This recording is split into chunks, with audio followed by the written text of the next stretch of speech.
maalintan oo ah maalin reer Hargeysa farxad gaar ah ka mudan xusuus gaarana yeelan doonta waxaa soo galay dhammaan ciidamadii beesha ciidagale aan idhaahday ama beesha saddexaad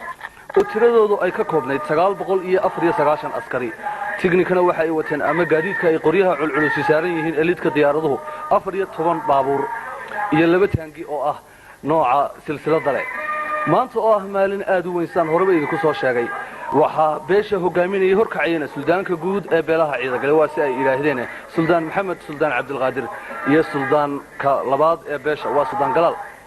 iyada oo reer Hargeysa aanay u kala hadhin haday inay yar noqon lahayd haday inay nin weyn noqon lahayd haday waayeel noqon lahayd haday waay arag noqon lahayd iyo hadii ay dumar kaba noqon lahayd waxa si diiran lagu soo dhaweeyay gegida caalamiga ee magaalada Hargeysa wadada ka tagta koonfur ee ka timaada xagga deegaanka beesha halkaas oo ay isugu yimaadeen madaxda dawladda oo ay horkacayaan wasiirka wasaaradda arrimaha gudaha Axmed Jaambir Suldaan wasiirka wasaaradda gaashaandhigga Cabdullaahi Xuseen Iimaan Cabdullaahi Darawal iyo madax sare oo ka tirsan ciidamada qaranka Jamhuuriyadda Soomaaliland maanta oo ah maalin aad u ballaaran munaasabada awgeed waxa isugu yimi meesha dhammaan dadweynaha reer Hargeysa oo caleemo ubaxa qubayay qiirada ka muuqatay dadka waxa aad ka garanaysay qof waliba waxa uu hayay iyo farxadda waxa uu ugu talagalay in uu walaalahooda soo guri noqday uu ku soo dhaweeyo waxaad arkaysay dadkii waayeelka ahaa oo nacnac fara badan ku haya farqiyada oo iyagu ku qubaya wadada ballaaran ee magaalada Hargeysa waxa kale oo arkaysaa dhammaan geedihii faraawilka ahaa ee kala jaadjaadka ahaa oo dadku ay u kala dheeranayaan si ay ugu soo dhaweeyaan walaalahooda oo cadaawuhu inta badan haystay kana duufsaday waxba yaanan hadal kugu daalin ishaada ayaa ku macalin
عاصمة dalka Jamhuuriyadda Soomaaliland ee Hargeysa dadka amarkiisa dhamaantood waa dad iyagu isu soo abaabulay si ay uga qayb qaataan xafladda lagu soo dhaweynayo walaalahooda beesha maqnayd oo ah beesha ciidagale oo si weyn ay u filayeen reer Hargeysa in ay maroon dib ugu soo laabtaan oo ay kaga dhagayaan walaalnimada iyo kalgacalka oo kala tusay alaawaha aan dadka wahayn dadka reer Soomaaliland meesha ay joogaan maanta oo sida qorobeyda ku soo sheegay laba ciidood oo kale ciid ay heleen reer Hargeysa weelkoodii labaad ee beesha ciidagale oo ka maqnaa magaalada iyo maalintii labaad ee loo dabaaldegay ciid al-fitriga ayaa waxa ay reer Hargeysa ku noqotay taariikh wada ilaa waa ay filayeen